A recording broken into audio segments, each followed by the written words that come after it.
All right, hey, what's up, everybody? Mike Lindsley back with you for an ML Sports Take brought to you by our great friends at Empower Federal Credit Union, Heights of Liverpool, Bryant and Stratton College, and Peller Contracting. A to Z contracting needs, PellerContracting.com. Go check out the website and talk to a rep today. So, obviously, a huge amount of emotion coming off of this game with the Bills and the Cardinals. You know, the thought was a couple of weeks ago that the Cardinals and the Seahawks played the game of the year. Maybe now the Bills and the Cardinals have played the game of the year. I mean, that second half was as good as it gets in the NFL. And remember, Bills fans, just a couple of quick things before I break this thing down. Number one, you're still 7-3.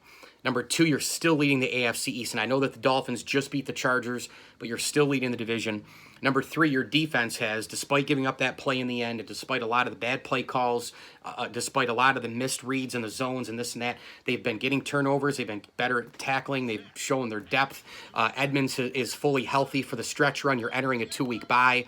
There's still a lot to look at here from a Bills perspective. They still almost won the game, and Josh Allen threw 2 interceptions. So those are all things to go in the positive bucket. And oh, by the way, your 3 losses have come to the most dynamic quarterback in the NFL so far, somebody we've never seen before in Kyler Murray, the best wide receiver in DeAndre Hopkins, a playoff team in the Arizona Cardinals, who I picked. I think they're going to be a playoff team for sure.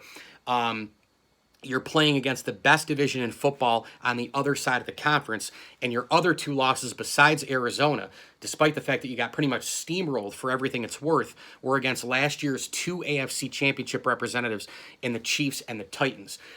Now, let's start to break this thing down a little bit. And I'm just going to kind of go rapid fire with some things that come to my mind. First and foremost, Josh Allen's 2 interceptions are a huge concern. I mean, this was more Josh Allen tonight rather than any other game, because we saw more of the wavy Josh Allen, a lot of the shaky Josh Allen. I mean, the first throw that he made for the pick, I mean, you can't throw that ball. I mean, he just threw it up for grabs in the backyard, and Patrick Peterson, a guy who's probably going to go to the Hall of Fame someday, is just out there basically reading that play. I mean, a corner sees that thing like a shark sees blood from a mile away. And so you cannot make that play. You cannot make that throw, rather. The second ball that Josh Allen threw, he waited way too long. I mean, he had a couple of guys open to the left. I believe Moss was in the running back. Could be wrong there. And I perhaps was Beasley behind him. Either way, there were 2 Bills open on the left. And he waits to throw the football. And you're kind of wondering, why? Why did you go there that late? And Charles Davis even explained it on the telecast. It was a horrible wait. Josh Allen could have done anything else. He could have hit his first check down, his second check down, or thrown the ball away. So the Josh Allen interceptions were a huge concern. He was back to throwing. He was 32 of 49 here tonight. So his rating was a little bit down. His percentage maybe a little bit down from what we've seen the first 4-week Josh Allen and then the last couple-week Josh Allen. But again, you also have to understand that there is another team on the other side. And this is kind of where I go back in time a little bit. When I used to host post-game shows, and Syracuse fans would call me and be irate. I can't believe that they were up 6 with 3 minutes to go and they blew. Okay, well, up 6 in college basketball is literally nothing. And in the NFL, the Bills gave up 17 unanswered points in the third quarter. But technically, that's nothing in the NFL when you're scoring. I mean, this was a low 30s type of game. This was actually less than I thought. I picked the Bills to win 41-38. I picked 79 total points in this game. They end up scoring 62. At this rate, in both college and pros, you have a game where there's 65, 70 points. Sometimes you're surprised with 2 high-powered offenses. And so the Bills give up 17 unanswered points, but then you enter the fourth quarter, and really you're only down, what is it? It's 23-6. It was 26-23 in the fourth quarter, and the Bills kept making plays. I mean, you look at that unbelievable play where Murray, had the read option play to the left, and Micah Hyde completely stuffed it.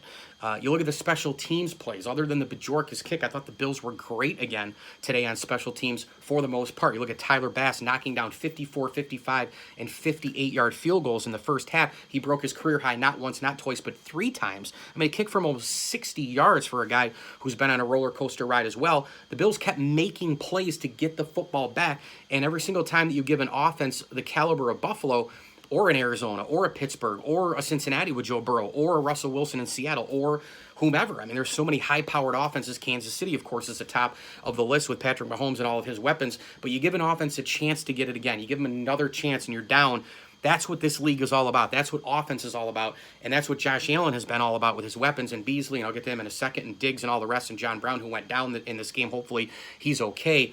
But you made some plays on defense still. I mean, the Jordan Poyer interception was an unbelievable thing of beauty. I mean, it's bouncing right up off the leg of the Cardinals receiver, and then Poyer easily could have just stopped, been like, oh, well, that's a dead play. But in less than a split second, he picks the ball and goes the other way. I mean, what a miraculous, incredible play. Again, the special teams making plays. Micah Hyde on the third down, stopping Kyler Murray in the fourth quarter on that read option. What an unbelievable read that was. A.J. Klein was all over the place again in this game for the second week in a row, which is a big-time thing to see. Again, Matt Milano was out for the Bills. They didn't miss a beat in this game. Tremaine Edmonds is now 100%, and now for everybody who said, well, Matt Milano, give him what he wants, blah, blah, blah, blah, blah, maybe not. Maybe you're seeing Tremaine Edmonds and some depth players like Klein and company come through. Epinesa, I know, missed a tackle in the end, but it is what it is. Let's focus the last 3 minutes on the last play of the game. A lot of Bills fans, I think it's split 50-50 right now. You see that play and you're going, how the hell does that even happen?